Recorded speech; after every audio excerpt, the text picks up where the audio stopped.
Sharing sharing ininya dulu saat. Bismillahirrahmanirrahim. Assalamualaikum warahmatullahi wabarakatuh. Alhamdulillah nasta'inu wa nastaghfiru wa na'udzu billahi min syururi anfusina wa min sayyiati a'malina. Man yahdihillahu fala mudilla lahu wa man yudlil fala hadiya lahu. Asyhadu an la ilaha illallah wahdahu la syarika lahu. Asyhadu anna Muhammadan abduhu wa rasuluhu la nabiyya ba'da. Baik para pemirsa channel Medan Beriman yang dirahmati Allah. Alhamdulillah pada kesempatan yang penuh barokah ini ya di hari Jumat 10 April 2026 di bulan Syawal. Insya Allah mudah-mudahan eh, kita mendapatkan keberkahan di bulan Syawal dan terus meningkatkan amal soleh kita setelah kita menjalani ibadah Syawal Ramadan 1447 Hijriah. Dan saya mengucapkan taqabbalallahu minna wa minkum ya. Mohon maaf lahir batin ya, mudah-mudahan eh, kita tetap semangat ya untuk terus memperjuangkan dinullah. Baik para pemirsa yang dirahmati Allah, Alhamdulillah pada kesempatan yang penuh barokah ini ya, insya Allah kita akan membedah ya buletin kafah ya, buletin yang memang membahas isu-isu aktual di Indonesia maupun di internasional. Cakupan internasional juga kita pernah membahas ya persoalan Palestina, persoalan BOP, World of Peace dan sebagainya. Baik, nah kesempatan yang baik ini ya kita akan membedah ya eh, berkaitan dengan masalah haramnya penguasa Muslim ya itu menyusahkan rakyatnya. Insyaallah kita akan bedah eh, pada kesempatan yang penuh barokah ini. Nah, judulnya adalah judulnya adalah berkaitan dengan penguasa ya, haram menyusahkan rakyatnya ya. Nah, ini edisi yang ke 438, edisi 438 ya. 23 Syawal 1447 Hijriah. Baik, kita mulai ya dengan baca basmalah. Bismillahirrahmanirrahim. Nah, di awalnya ya, buletin ini mengawalinya dengan kondisi fiskal negara yang berat. Ya. Jadi fiskal itu artinya eh, bagian dari bagaimana negara mengatur anggaran, pendapatan, dan belanjanya. Ya. Sederhananya mengatur pengeluaran dan pemasukan. Ya. Nah, digambarkan di sini bahwasanya akibat tekanan global ya, ketika adanya kenaikan eh, harga energi karena adanya blokade Selat Hormuz ya di wilayah Timur Tengah, maka itu mempengaruhi harga BBM ya. Itu juga kalau sekarang yang lagi diresahkan itu kan kenaikan harga plastik ya. Karena informasinya salah satu komponen plastik itu ya, nah itu memang diambil ya dari bahan bakar fosil ya, bahan bakar yang memang diperlukan ya. Sementara transportasi untuk menuju ke Indonesia ya itu mengalami hambatan ya, mengalami kendala. Nah, inilah yang kemudian menjadi penyebab terjadinya tekanan global ya dan pelemahan perdagangan dunia yang memperburuk fiskal negara. Jadi fiskal tadi bicara anggaran, pendapatan, belanja dan belanja negara. Ya. Nah, seperti kita ketahui bahwasanya APBN kita itu ya untuk pengeluarannya itu sekitar 3.800 triliun. Ya. Sementara penerimaan yang ditargetkan itu sekitar 3.150 triliun. Nah, ternyata ada defisit di situ, ada kekurangan ya, kurang lebih sekitar 680-an triliun. Nah, dari mana kekurangan itu? Maka kekurangan itu itulah yang akan dilakukan dengan cara utang ya, negara mengeluarkan surat utang atau obligasi dan sebagainya.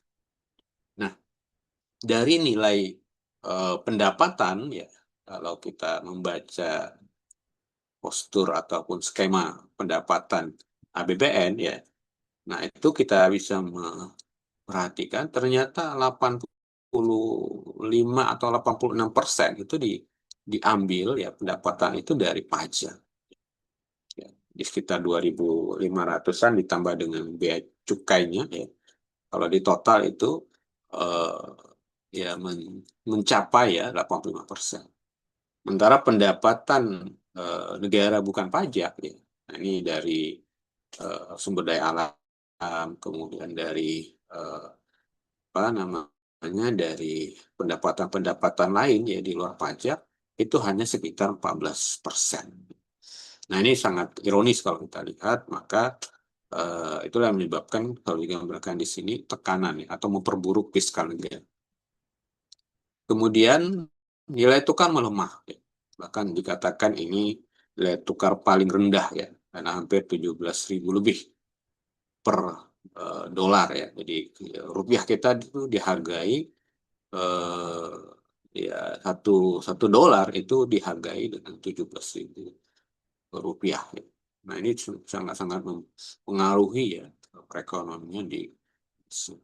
Nah ketika nilai tukar melemah maka otomatis biaya produksi naik. Ya. Nah kalau biaya produksi naik, pilihan yang memungkinkan itu adalah dengan melakukan PHK, ya. Ya, pemutusan hubungan kerja. Nah, karena paling paling cara paling mudah kan gitu ya. Jadi yang biasanya satu orang menangani satu pekerjaan ya, kemudian ketika gelombang PHK ini kan diharapkan satu orang bisa menghandle menangani dua pekerjaan. Nah, itulah yang diharapkan ketika biaya produksi naik, maka cara paling cepat adalah dengan mengurangi ya biaya operasional, yaitu dengan upah tenaga kerjanya jadi semakin diperkecil ya. Itu dengan cara apa? Dengan cara melakukan pemutusan hubungan kerja. Nah, ini yang dikatakan sebagai sebuah ironi ya, sebuah ironi rakyat bukan hanya dibebani ya, tapi justru malah diberikan ya tanggungan ataupun bahkan diminta untuk nanti memberikan kontribusi lebih besar lagi.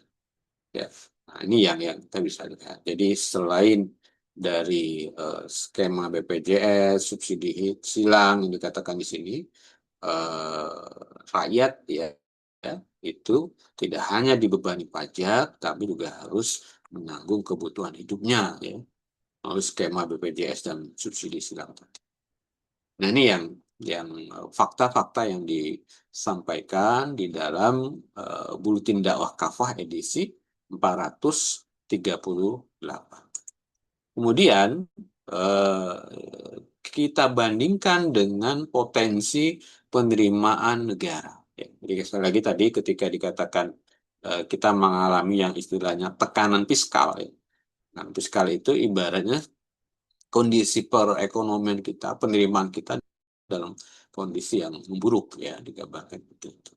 Nah, ini coba dibandingkan dengan data Kementerian ESDM ya yang menyebutkan bahwasanya ada potensi dari sisi penerimaan negara itu pernah mencapai 172 triliun lebih.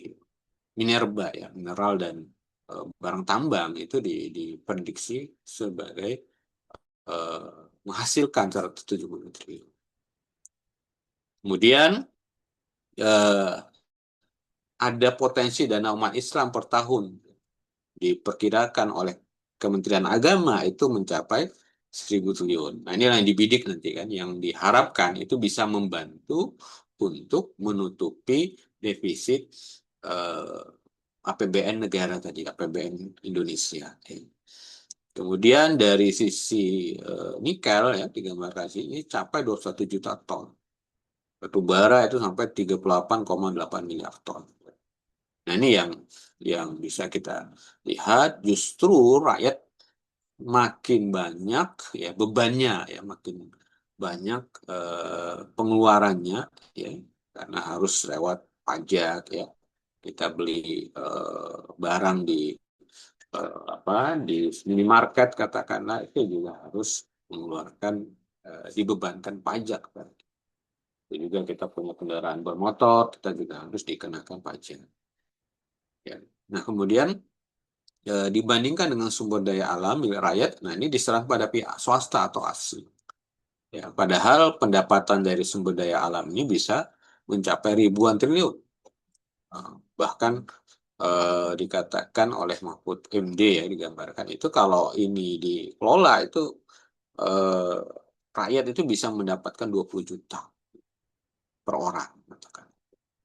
Ini yang ya mendapatkan gambaran kondisi yang sangat ironis ya. Di satu sisi rakyatnya diperas, di satu sisi sumber daya alamnya diserahkan kepada rakyat atau diserahkan kepada swasta. Nah, kemudian ya tadi disampaikan ada potensi ya 1.000 triliun per tahun ya dari dana yang bisa dihimpun baik melalui zakat, melalui infak dan sodakoh, ya, melalui wakaf, ya, melalui dana haji dan umroh. Ya. Nah, 1.000 triliun ini nanti akan dikelola atau akan dihimpun oleh lembaga pengelola dana umat. Jadi selain kita dibidik pajaknya, ya kita juga nanti zakat, infak, sodakoh dan sebagainya ini diharapkan ya bisa membantu kan, ya membantu negara dalam melakukan pembiayaan operasional negara. Nah, tapi tentu kalau kita lihat eh, negara butuh dana umat sementara tadi sumber daya berlimpah diserahkan ke swasta atau asing. Freeport katakanlah semenjak tahun 1960-an itu sudah mengeruk kekayaan, Papua gitu ya. Karena kita lihat tadi yang dihasilkan ya hanya 172 triliun saja. Nah, ini kan dari royalti bagi hasil. Kalau kita bandingkan kalau dapat keuntungan mungkin bisa lebih lebih besar lagi dari sepeda 172 triliun. Nah, apa problemnya di sini? Ya, maka di sini problemnya adalah karena kita tidak dipimpin oleh pemimpin yang melindungi, ya, oleh pimpinan yang melindungi. Ya, itu bisa mampu melindungi darah kaum muslimin, menjaga kehormatan negeri Islam dalam menghadapi agresi dengan kekuatan. Ya. Nah, ini memang di buletin ini juga disampaikan bagaimana ada kasus terbunuhnya ya aparat TNI di Timur Tengah gitu ya. Itu membuktikan adanya kurangnya kepemimpinan ini maupun melindungi darah manusia. Yang kedua, mengelola sumber daya alam untuk rakyat ya. Jadi idealnya sumber daya alam dikembalikan kepada kepemilikan umum ya. Jadi negara punya wewenang ya, punya otoritas untuk mengelola ya kemaslahatan rakyatnya ya, sumber daya alamnya ini ya bukan malah diserahkan kepada swasta ataupun asing. Jadi ibaratnya kita punya eh, tanah warisan ya, kemudian tanah warisan itu tidak kita kelola, tapi kita serahkan kepada orang lain dan orang lain itu akhirnya mengeruk kekayaan ya, mengeruk tanah warisan itu. Ya. Sementara kita hanya mendapatkan upah sewanya saja ya, hanya mendapatkan royalti dan sebagainya. Ya. Nah ini kan sangat ironis ya. Jadi kita sebagai pemiliknya justru malah hanya mendapatkan uang sewa saja. Ya. Sementara kalau itu dikelola dengan baik, dikelola dengan profesional katakanlah, maka tadi ada yang menghitung itu bisa menghasilkan ya per kepala ya rakyat Indonesia itu bisa mendapatkan sekitar 20 juta rupiah ya disampaikan oleh BPD. Nah, yang ketiga, nah ini yang menjadi akarnya tadi ya kalau kita bisa lihat eh, ya ya jadi akar utamanya kenapa ya ya karena memang pertama dari sisi pengelolaan sumber daya alamnya yang tidak amanah tadi.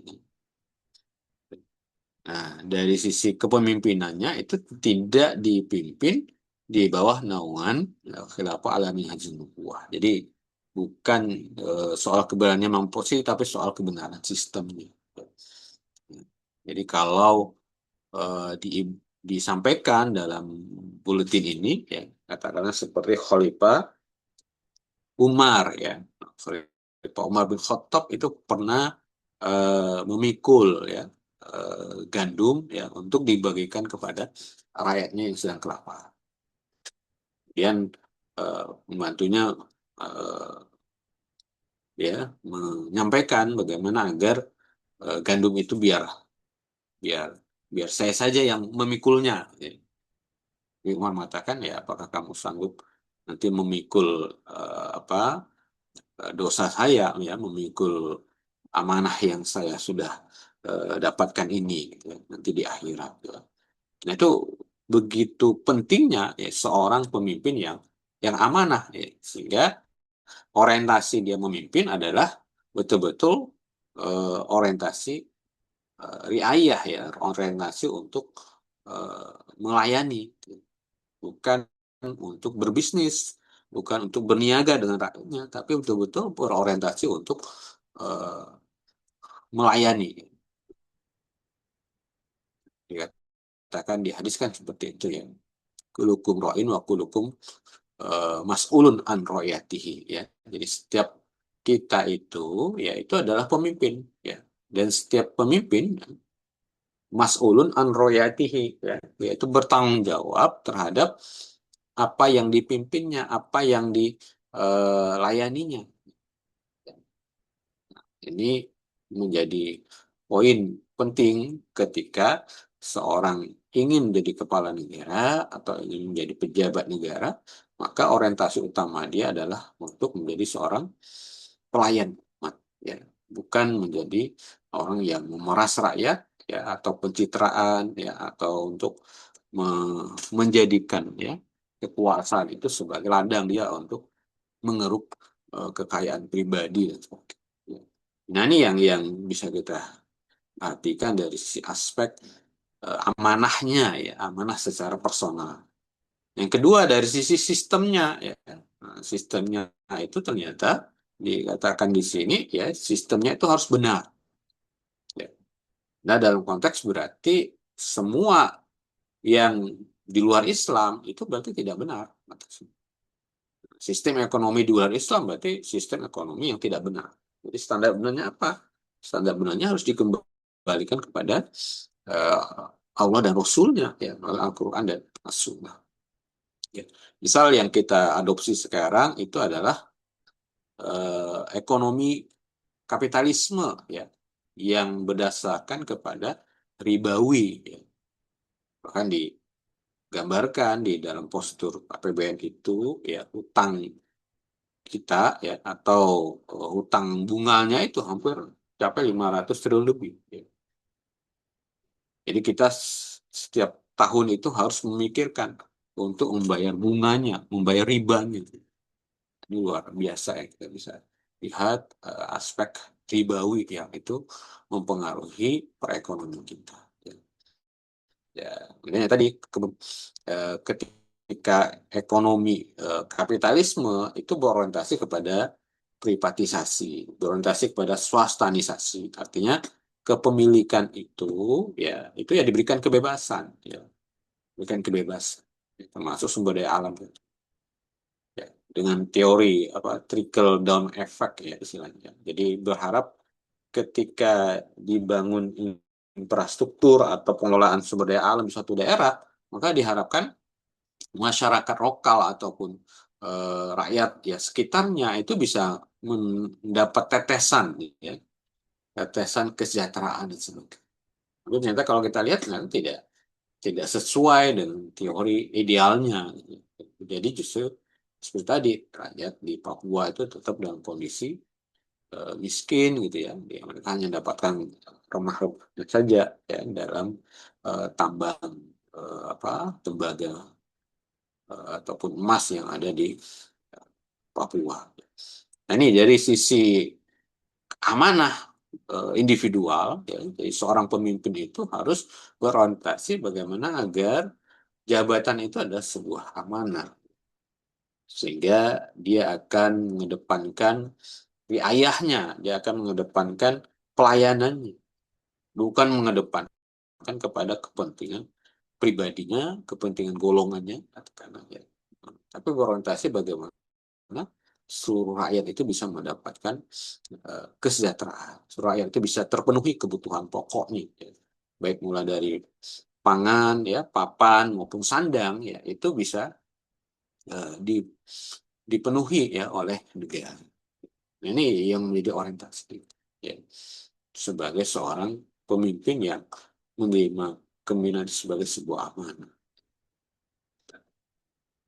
Yang kedua tadi ya disampaikan di sini ya soal uh, kebenaran sistemnya, ya.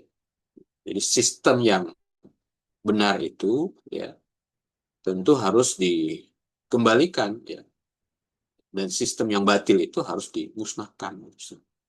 Nah ini yang menjadi upaya kita bersama bagaimana agar sistem kebijakan-kebijakan yang lahir dari negeri ini, ya, kita berharap muncul kebijakan-kebijakan yang dimunculkan dari landasan kitabullah dan sunnah Rasulullah, ya.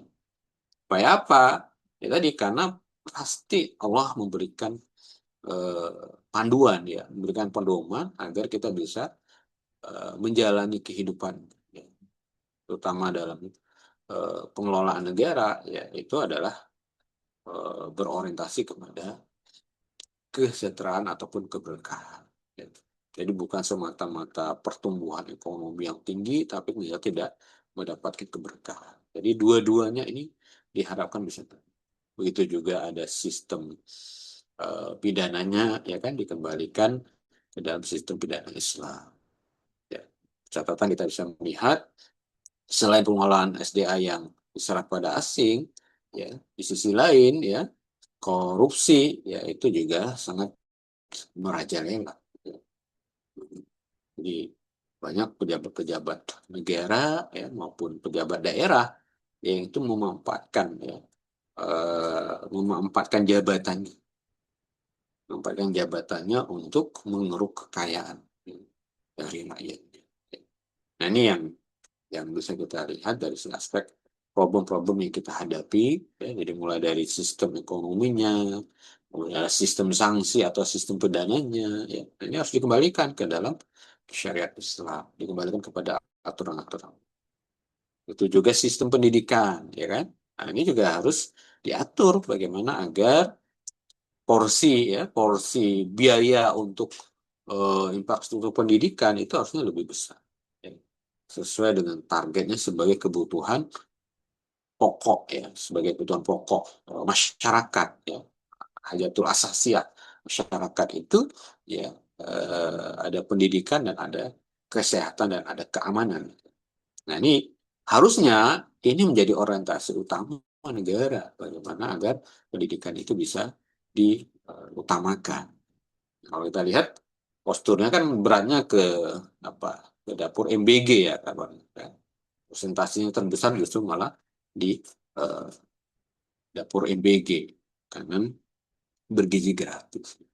Namun efektivitasnya apakah kemudian bisa melahirkan kecerdasan karena diharapkan gizinya diperbaiki, ya ini sudah menjadi apa ya, menjadi berita sehari-hari kita bagaimana banyaknya ya SPPG ataupun yang ternyata tidak memiliki sanitasi yang baik, ya kan, menyebabkan terjadinya keracunan, menyebabkan terjadinya banyak yang mengalami sakit perut dan sebagainya. Sisi lain menunya juga ternyata tidak sesuai dengan yang diharapkan. Jadi beberapa berita-berita yang sudah masif ya itu menggerakkan ternyata kita justru berotasi kepada eh, ya katakanlah pada kebutuhan perut saja. Ya. Sementara kebutuhan pendidikan dan sebagainya, nah ini juga menjadi utama dan bagi masyarakat harus. Baik para pemirsa channel Medan Beriman yang dirahmati Allah, di paling tidak adanya kepemimpinan, adanya sistem, ya, nah, maka sumber daya alam, ya, maka kemudian para koruptor, ya, itu akan memberikan sanksi yang tegas, ya, sehingga kebocoran keuangan negara itu tidak akan terjadi lagi, ya.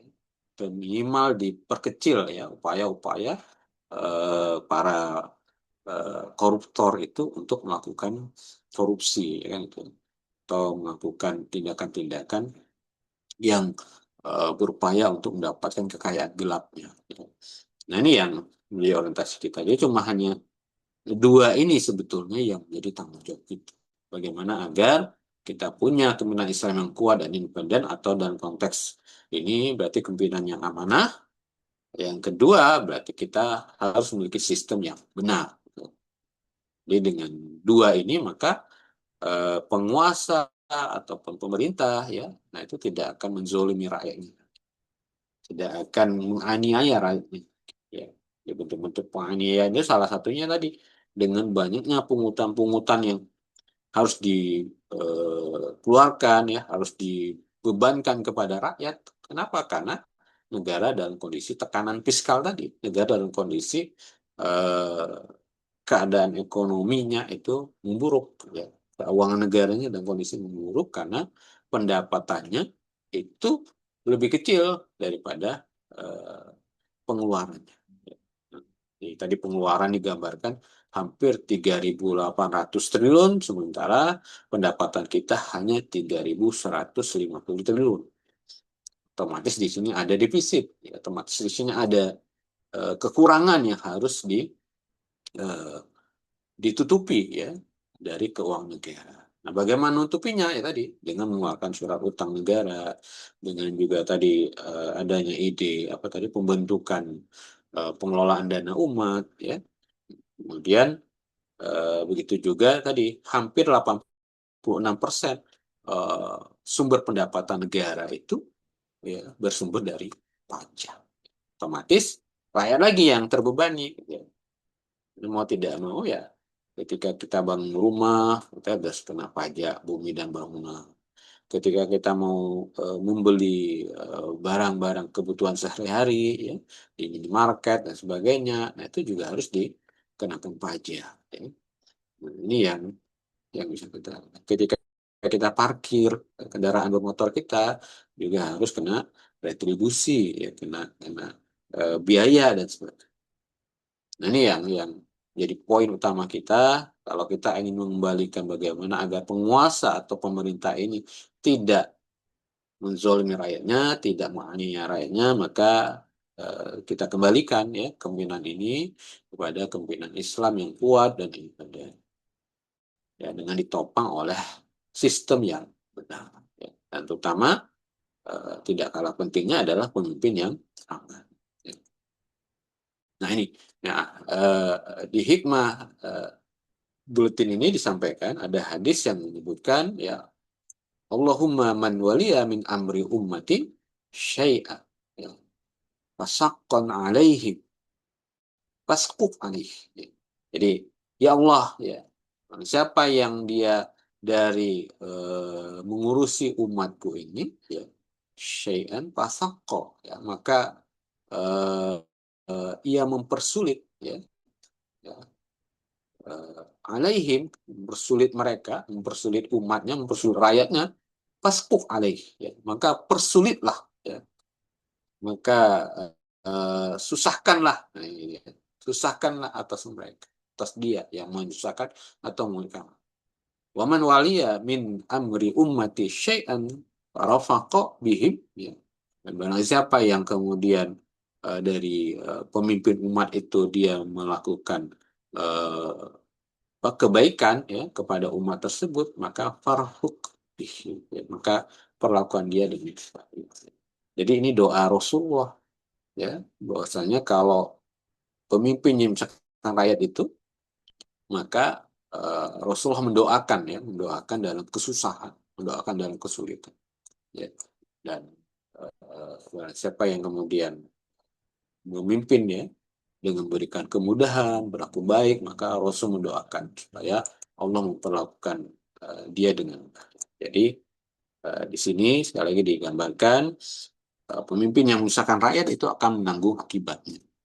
Jadi akan menanggung doa ya, akan didoakan oleh Rasulullah untuk disusahkan hidup ke pimpinan Islam ini ya, harus sekali lagi tadi amanah ya, dan itu adalah kewajiban Islam, bukan sekedar urusan politik saja ya. Jadi dari sisi seruan ya, kita ditugaskan ya, diamanahkan bagaimana kita bisa membentuk kepemimpinan yang amanah ini ya.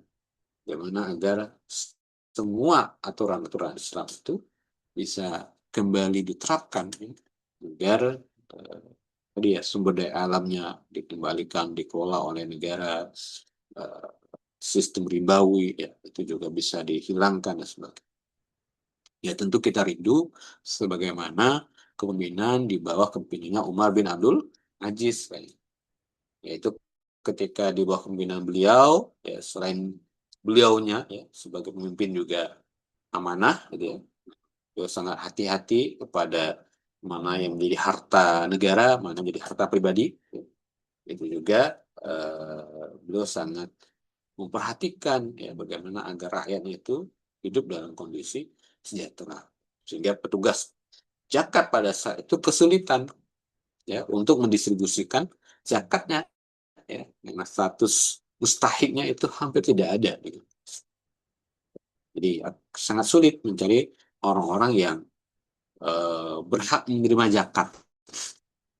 Kalau sekarang malah sebaliknya kita kan, malah orang-orang berlomba-lomba dalam mendapatkan zakat.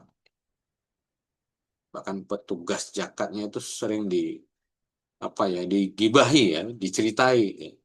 Karena saya berkunjung ke seorang pengurus masjid ya, digambar seperti itu. Ya, karena dia merasa kenapa ya ada yang mengadu ke beliau ya, kenapa tahun ini kok dapatnya sedikit istilahnya. Jadi justru yang bisa kita harapkan itu adalah bagaimana agar kita tidak berstatus sebagai mustahik kan. Kita tidak berstatus sebagai orang yang berhak menerima zakat. Kita harus status sebagai muzaki, orang yang berkewajiban mengeluarkan zakat. Nah, ini kan doa yang harus kita munculkan. Sementara ya tadi karena dalam sistem sekarang ya, justru malah orang merasa nyaman sebagai seorang mustahik. Ya, kecuali kondisi-kondisi yang memang itu di luar kemampuannya ya, di luar katakanlah di luar karena budaya malas dan sebagainya. Nah, ini yang bisa kita bandingkan ya, bagaimana di dalam pemerintahan Umar bin Abdul Aziz tadi ya, rakyat ya begitu sejahteranya sehingga sulit untuk ditemukan ya para mustahik ya, para orang-orang yang layak gitu. Ya, berarti apa eh, gambarannya? Berarti orang-orang yang status miskin itu sangat sedikit di zaman itu.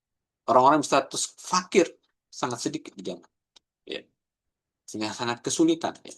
Kalau kita sekarang, ini kan, kalau kita sholat Jumat ya di masjid-masjid besar, sebagainya, ya itu kita sangat mudah kan menjumpai orang-orang yang fakir, orang-orang yang miskin, ya melakukan apa mengemis ataupun meminta-minta. Ya. Ini tentu kita tidak berharap ya kondisi kita seperti ini terus ya. Itu kita berharap kita bisa melakukan sebuah perubahan. Ya. Perubahannya bagaimana? Ya tadi kuncinya hanya dua tadi. Bagaimana agar pemimpinannya amanah. Yang kedua bagaimana agar sistemnya benar. Ya. Apa standar sistem benar? Ya harus kembali pada Al-Quran dan As-Sunnah, ya, bukan kembali kepada aturan manusia, bukan kembali kepada hawa nafsu manusia, tapi harus dikembalikan pada bagaimana Allah dan Rasul itu memerintahkan satu perkara, itu harus kita ikuti. Ya, sami'na wa ata'na, gitu kan. Kami dengar dan kami taat, ya Allah dan Rasul. Ya, ini poin yang penting bagi kita. Jadi sekali lagi kita tentu ingin keluar dari zona yang tidak nyaman ini. Ya. Kita ingin keluar dari kondisi yang tidak nyaman ini, yang penuh penderitaan, yang penuh kezoliman, ya. Tentu dengan upaya kita melakukan sebuah perjuangan bersama.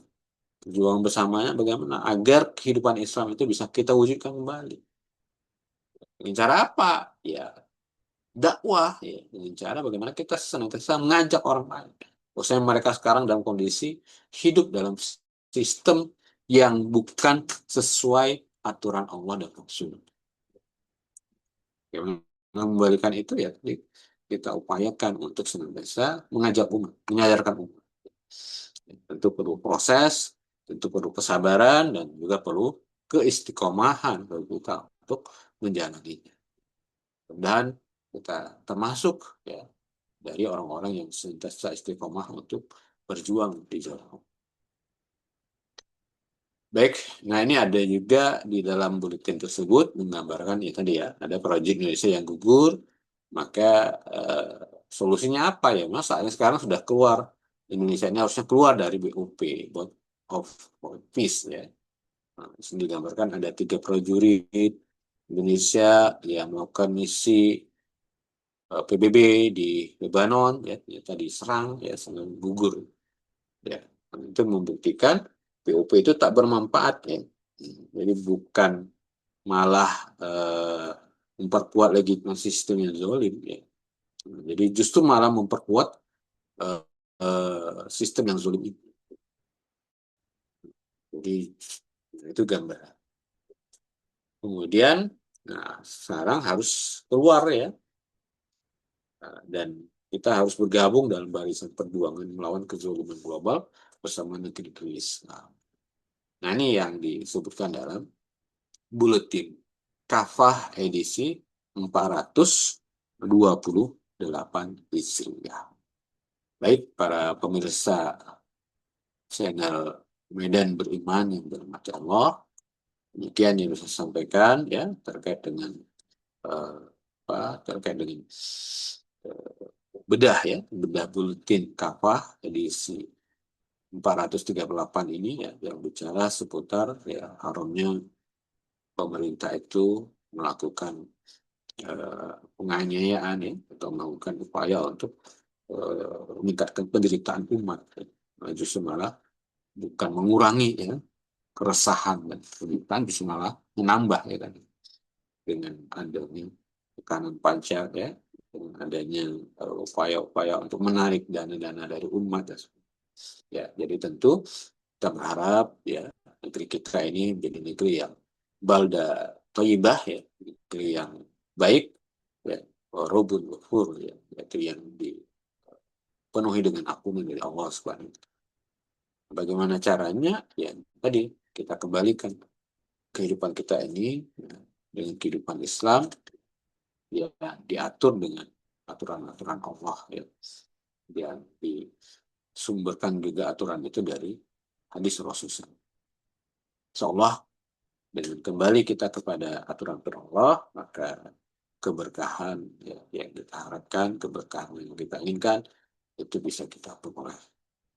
Demikian yang saya sampaikan untuk bedah buletin edisi 438 ini, ya, mudah-mudahan bermanfaat bagi umat, ya, begitu juga bagi diri saya sendiri untuk senantiasa menjadi pendorong kita, ya, terus mau berjuang, terus mau istiqomah, ya, dalam dakwah melanjutkan kehidupan Islam ini, ya, sesuai dengan motonya Medan Beriman ini, usaha untuk melanjutkan kehidupan Islam. Kemudian silakan barangkali jika ada yang perlu kita diskusikan, ya, bersama, ya, di kolom chat Zoom, ya.